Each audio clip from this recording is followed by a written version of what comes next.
যে কুল কায়নাত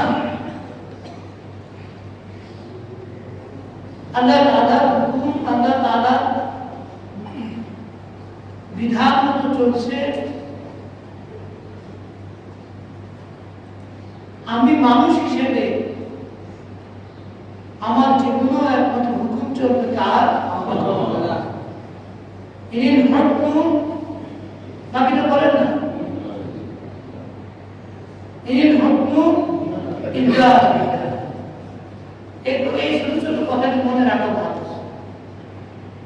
আপনি তাহলে রেফারেন্স হিসেবে কথা বলতে পারবেন।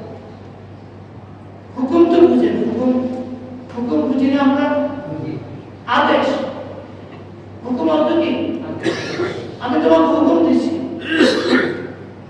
আমি তোমাকে আদেশ করছি। এখানে বলা হচ্ছে ইনিল হুকমু ইল্লা লিল্লাহ, আদেশ চলবে একমাত্র তার আল্লাহ।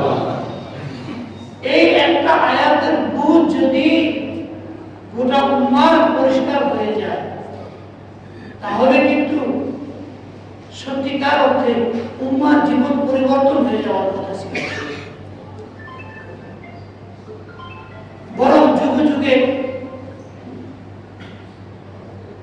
বিশেষ করে মুসলমানদের প্রথম যুগে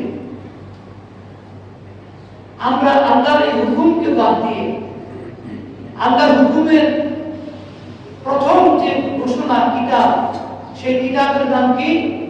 আল কোরআন। এই আল কোরআনকে বাদ দিয়ে মানুষ নিজেই নিজে কিছু আইন ও কানুন তৈরি করেছে।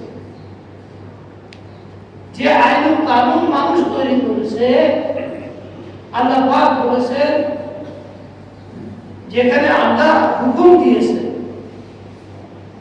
মনে করুন চুরি করলে ইসলামের দৃষ্টিতে শাস্তি কি? সবাই বলেন এটা সাক্ষ্য দিতে না, কারণ এটাও হুকুম করে বলা হয়েছে। চোরের হাত কাটতে হবে, এটা বিধানটা কার? আল্লাহ। এই কথাটাও বহু বছর পর্যন্ত আমাদের সমাজে গোপন ছিল।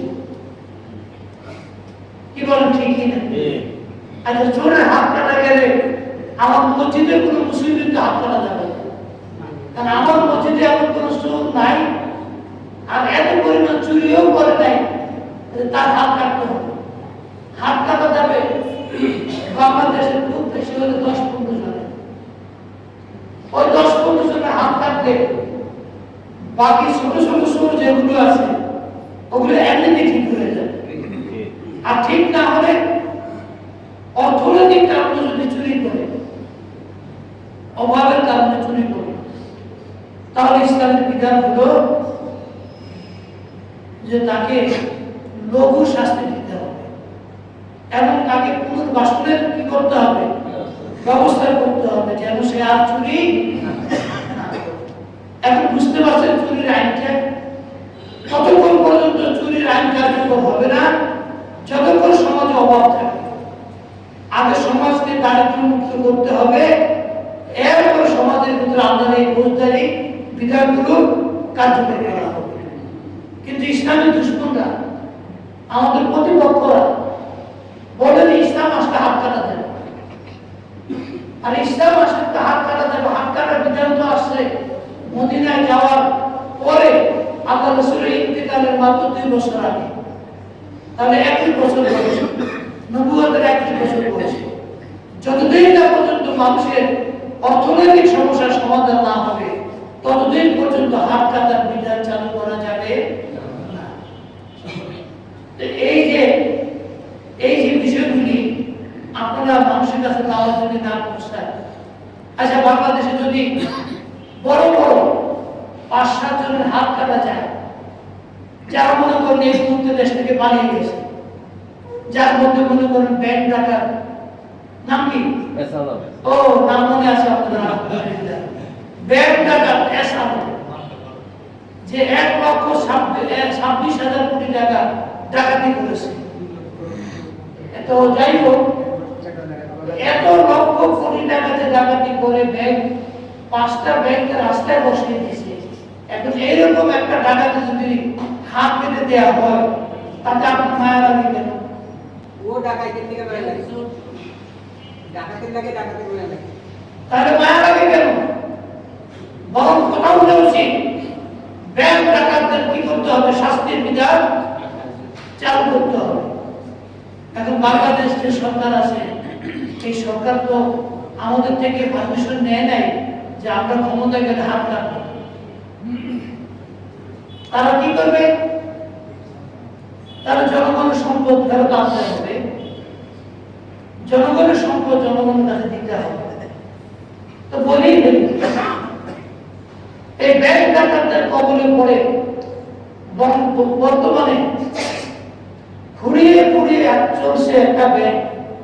সে ব্যাংকটা হলো বাংলাদেশ ইসলামী ব্যাংক। সেই ইসলামী ব্যাংকে ঠোকরা করার জন্য আবার এই সরকারের নেতৃত্বে আবার কয়েকটা টাকা ও ডাকাতদেরকে ওই ব্যাংকের চেয়ারম্যান বানানোর সিদ্ধান্ত নেওয়া হয়েছে। এখন আপনারা বলেন, আপনারা যারা আল্লাহওয়ালা নেককার নামাজি, তারা তো ইসলামের কারণে ব্যাংকে টাকাটা জমা আছে, অল্প করার টাকা। এই টাকার প্রতি তাদের নজর পড়ে গেছে।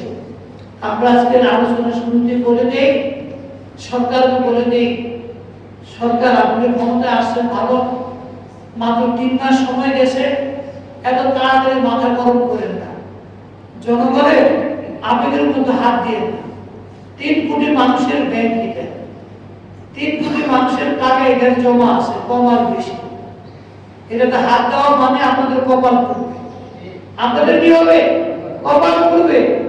এর আগের সরকার এই সব কাজ করার কারণে আল্লাহ তাআলা তাদেরকে কপাল পুড়ে গেছে। তারা কপালে পুড়ে নাই, আজকে দেশের থেকে তারা কি হয়ে গেছে?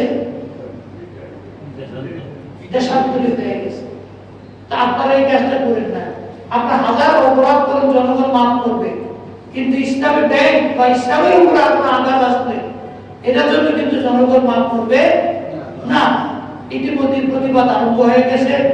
সরকারেরও ঠান্ডা মাথায় চিন্তা করা উচিত, এই 3 কোটি 4 কোটি মানুষকে তার বিপক্ষে ঠেলে দেবে নাকি এই ব্যাংককে স্বাভাবিকভাবে চলতে দেবে।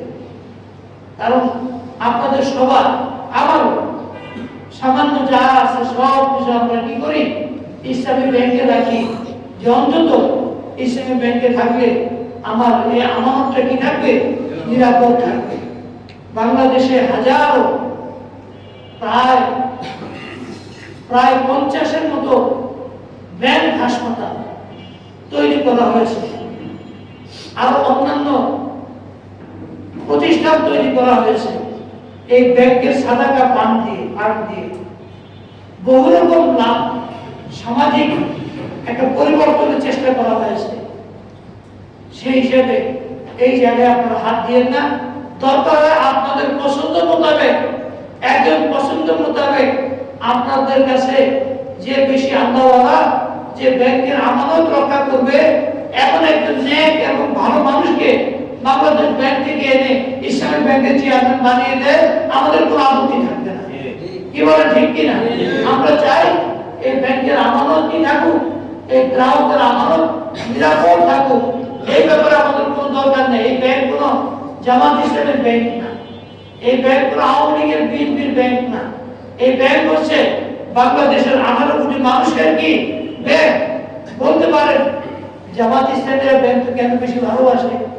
এই জন্য ভালোবাসে যে জামাত ইসলামী একটা সুদমুক্ত ব্যাংক করতে, যে জামাত ইসলামী প্রত্যেকে নিজের পকেটের সামান্য টাকা দিয়ে এই ব্যাংকের আমানত প্রথম দিকে অল্প কয়েক লক্ষ টাকা আমানত দিয়ে ব্যাংক শুরু করে, এরপর আল্লাহ তাআলা এই ব্যাংকে বরকত দান করেন।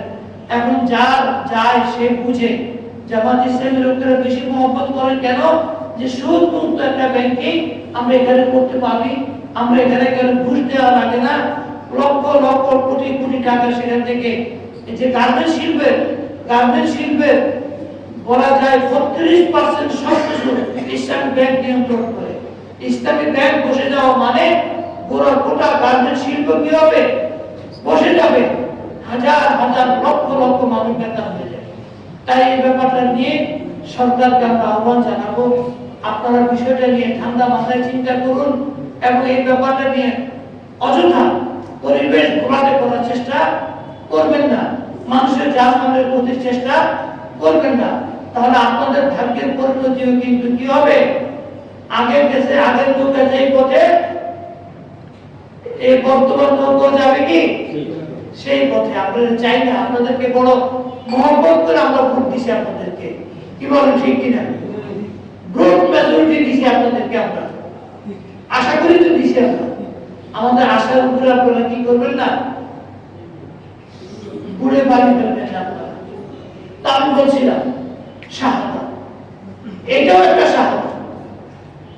যে বর্তমান সমস্যা হলো আল্লাহ হুকুম মোতাবেক যে ব্যাংক চলছে